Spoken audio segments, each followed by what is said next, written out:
Hello, everybody. It's Lenny Murphy of Greenbook Blog, here with Andrew Reid, president of Vision Critical, as part of our CEO series of interviews. Good morning, Andrew.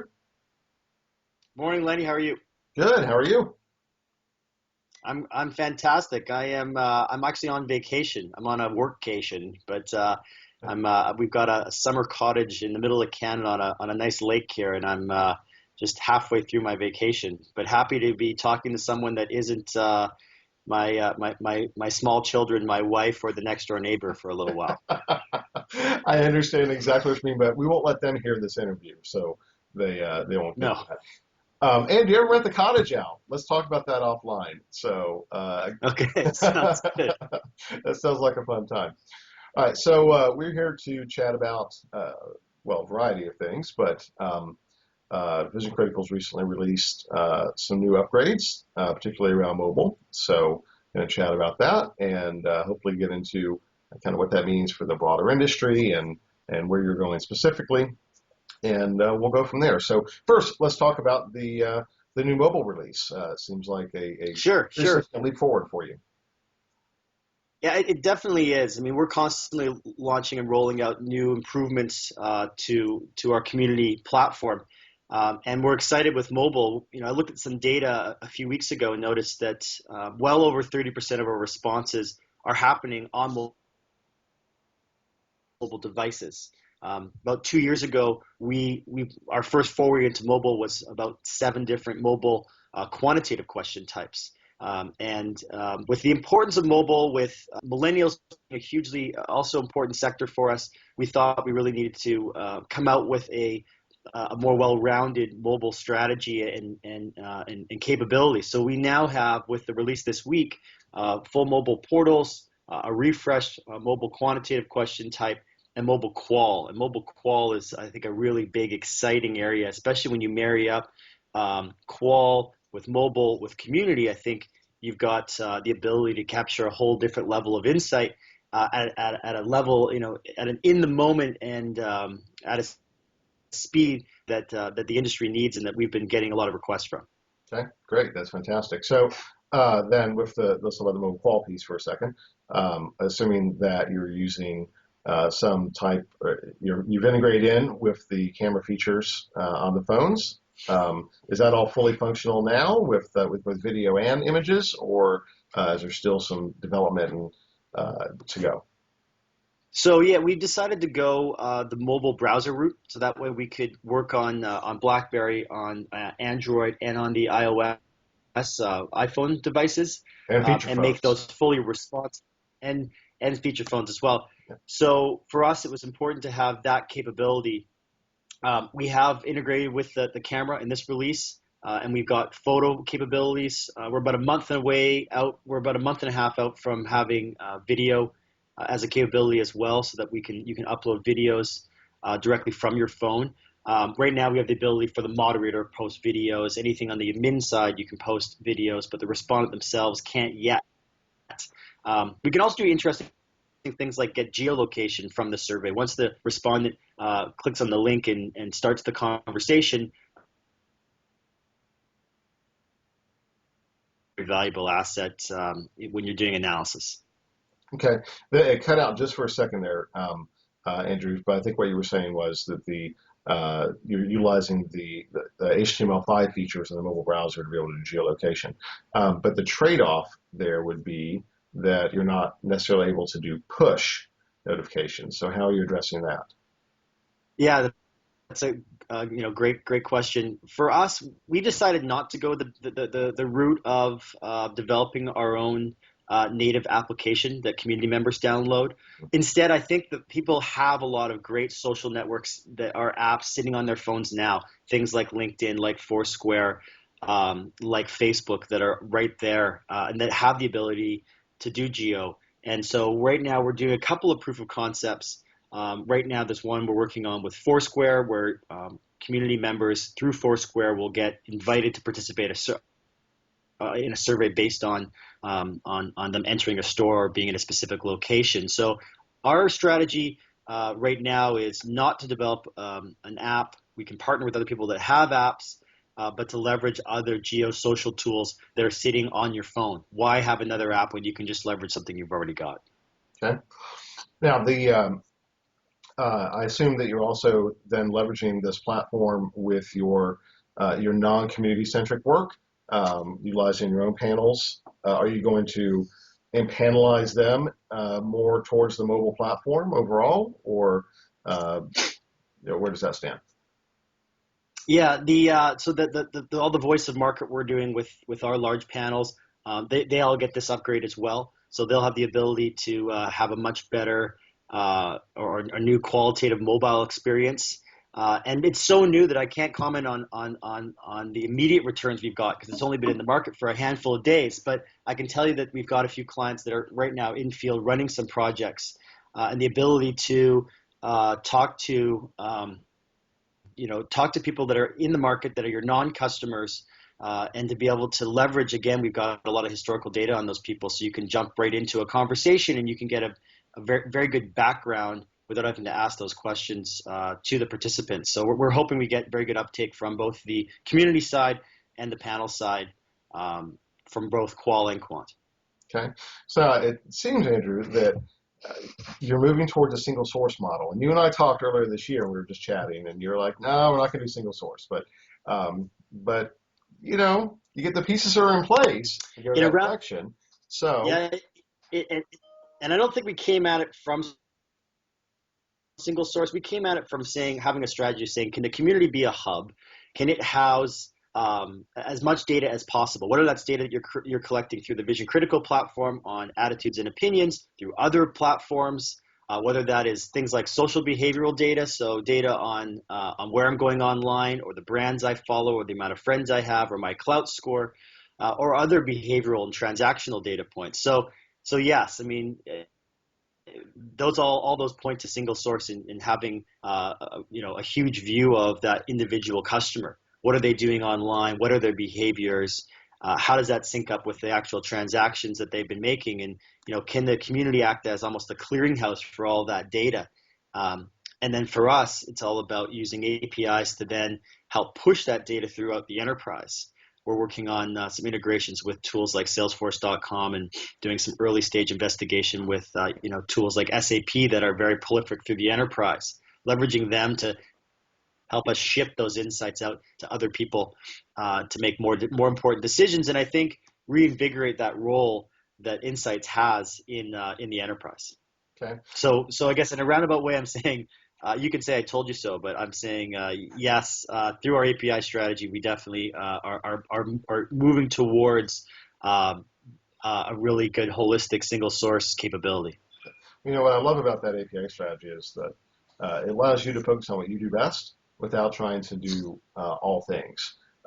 So my guess is that you're probably not going to touch on building your own social media analytics capability. Instead, you're going to partner with, just be open to all the other platforms that are out there, right?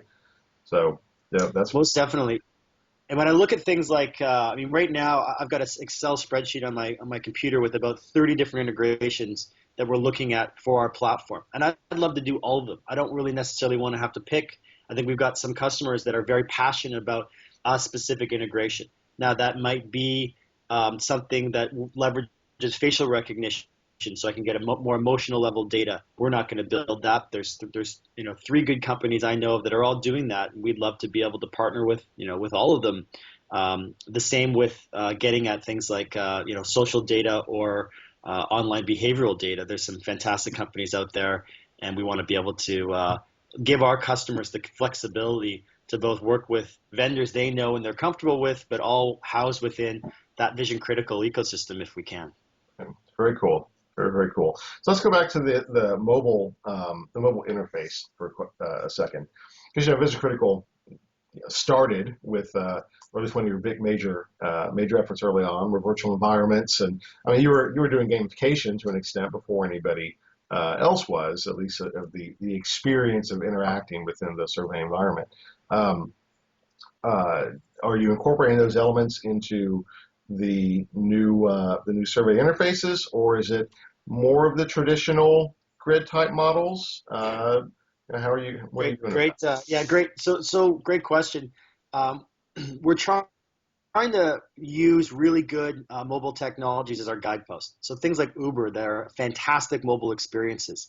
We're not just looking at, how do we, evolve one question type, but how do we take standard research question types and make them the best possible experience. And so, we've rebuilt our allocation questions, our rank orders, and our grid questions to be actually fairly engaging. It's a very nice experience, and an I think it's up. engaging grid, It is Andrew? engaging. You have to see I it. would You challenge have to see it. Sorry, go ahead. I'd challenge people to take a grid question on a phone with our new grid capability and on their desktop, and I think they'd find the phone is enjoyable, and it is a very interesting experience. The way that your rows appear, the way that you select options, and the way that they sit nested in the actual question itself.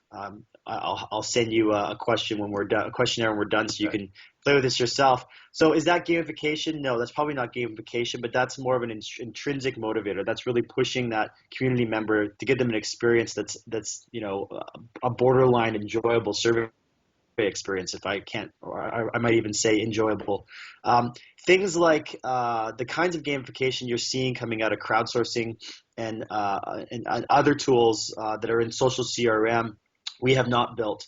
Again, there's some interesting where there's one we're looking at right now, partnering with for doing things like co-creation, so that you can have badges, you can unlock different capabilities through participation, and again through intrinsic measures, make community members feel like they're being somewhat rewarded for their participation and for giving as many ideas as they can, and helping companies do a better job and launch products that they're passionate about, and give feedback. So no, we're not building gamification right now, but we are looking at that integration because I think that's going to be important.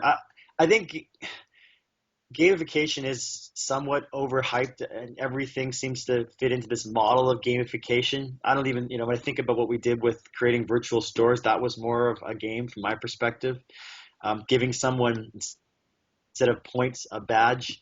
I think in some segments, for some categories and certain types of responders, is a fantastic motivator. For others, I don't think it's that effective. So for us, again, we want to have the capability, but I don't think you're going to see us building that. I think you're going to see a partner strategy there. Okay. Well, what about Fusion though? I was always a big fan.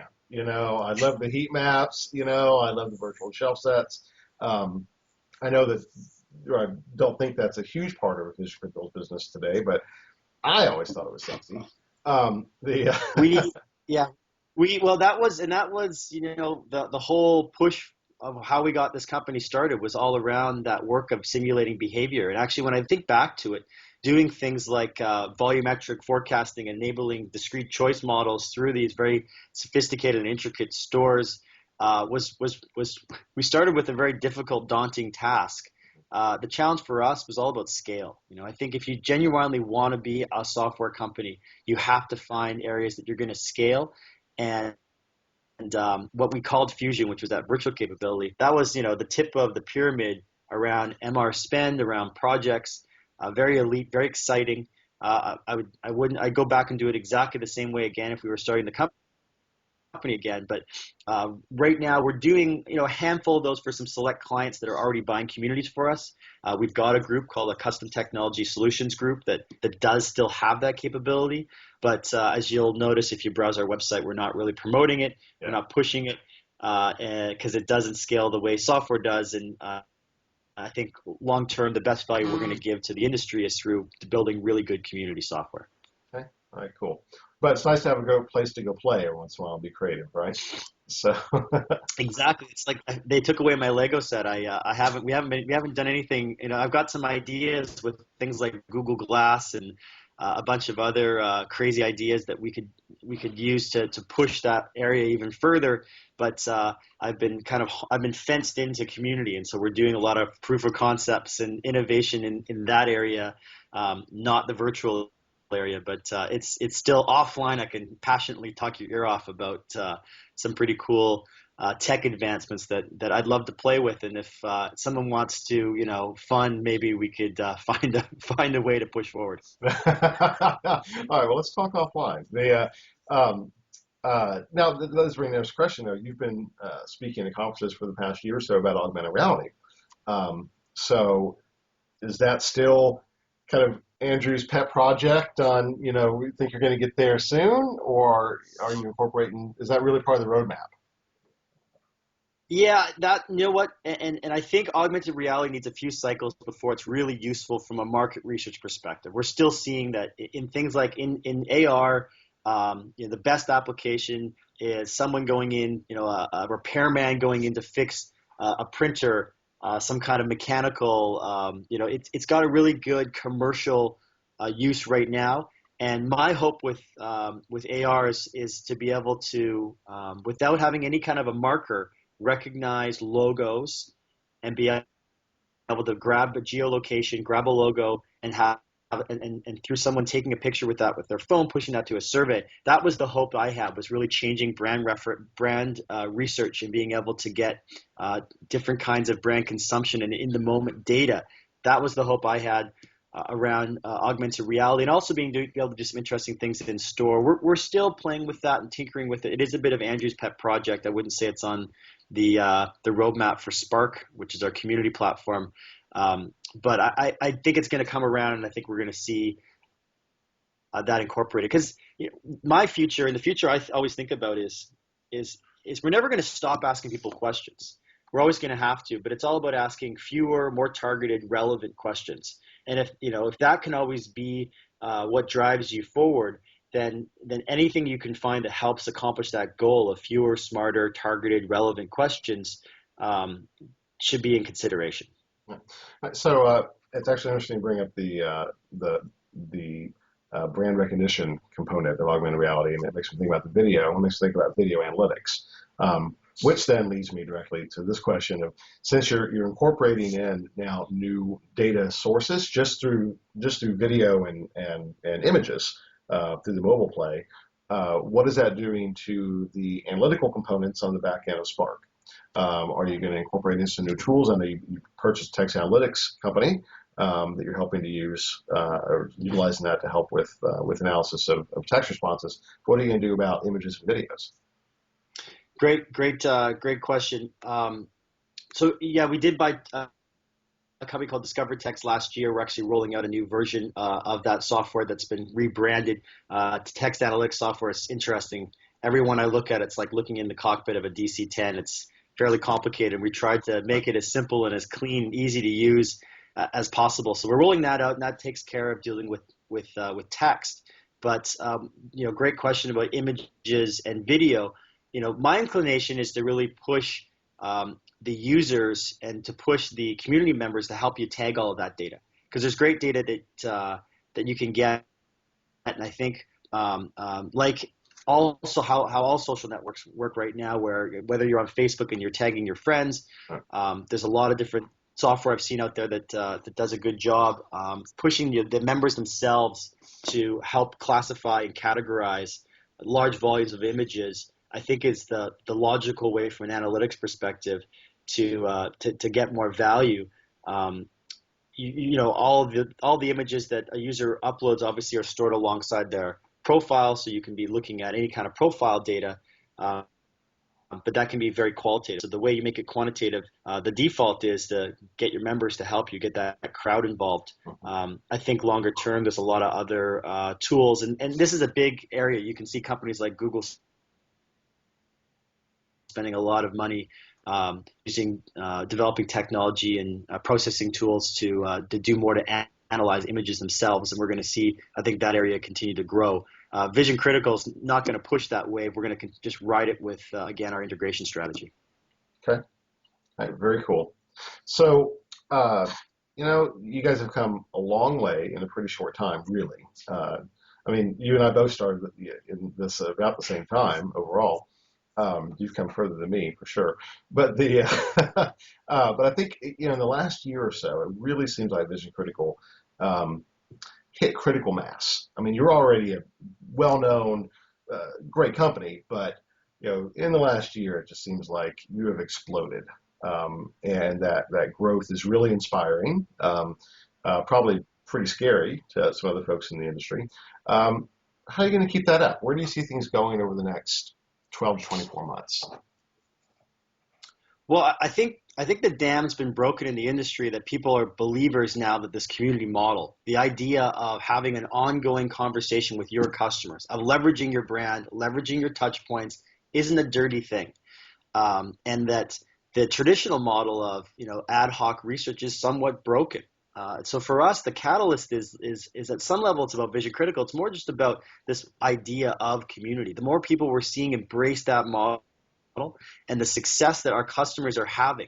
We have a customer, I can think of a couple customers where, one, they end every single board meeting with asking their board members, hey, do you have any questions for our customers? And the insights manager pops in, or the community manager pops in, jots down some questions and sends a report back a few days later. That's a huge game changer of the kind of value you can add.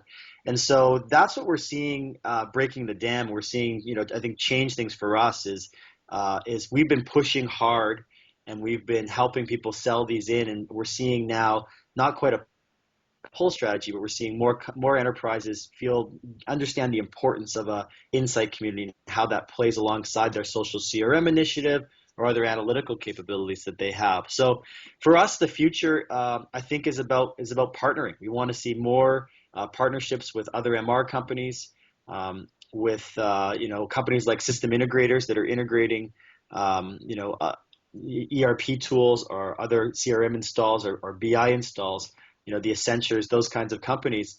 If we can get them excited about this space, I think we're going to continue to see a lot of growth. But all indications look like the community role and the importance of the insight community is on the rise and is going to continue to rise. So did I expect 13 years ago when I started this company, which in technology is, it's like It's the dawn ancient. of You're a time. dinosaur. I'm like the oldest man in the room when it comes to tech. But did I expect that we were going to have this kind of success? No, but I think it's great, and we continue to find the best leaders we can. You'll see an announcement coming up from us hiring a very fairly high-profile CTO that we're bringing on board from a very well-known software company, which is just another indication that the technology model and the insight community model is here to stay and is going to continue to grow. Yeah, no, I agree. And every indication is that you're right. If we look at the shifts that are happening within, the growth of your competitors, or at least folks in the same space, Communispace, Insights, of course, now we have Ipsos SMX, moving in that direction as well. Tons and tons of companies that are all, they have certainly their own value proposition and some differences, but the overall positioning is not radically different than where you're going, and everybody's being extremely successful. I think that's fantastic. And I think there's room for everybody. So we're happy to see that. I think. All right, so folks, this is an experiment. There was a small glitch, so splicing the end of the interview together. We'll see how well I function as a video editor. But we're going to take this as a sign of the gods of the internet, or Andrew's kids who maybe are sabotaging this because they want Dad to go play with them. Let's wrap up the interview. Andrew, this has been great. It's always a pleasure to talk to you, and certainly think that you're one of the true visionaries of the industry. No, I'm not just blowing smoke. I've felt that for a long time, and I think you continue to prove that with the success of the company. So anything else that you want to tell us? Any sneak peeks? You going to pull anything else? Any rabbits out of your hat in the next few months? No, we're hatching some pretty fun plans about things like automatically generated infographics and data visualizations, but that's a little bit too far out to get too deep into. But we'll leave it at mobile for today. Thank you so much for taking the time and for asking great questions and giving me some good stumpers. So I appreciate the time. No problem. All right. And that's on behalf of all of everybody watching this. Have a great day. Enjoy the rest of your vacation, and we'll talk soon. Thanks so much, Lenny. Take care. Thanks, you too.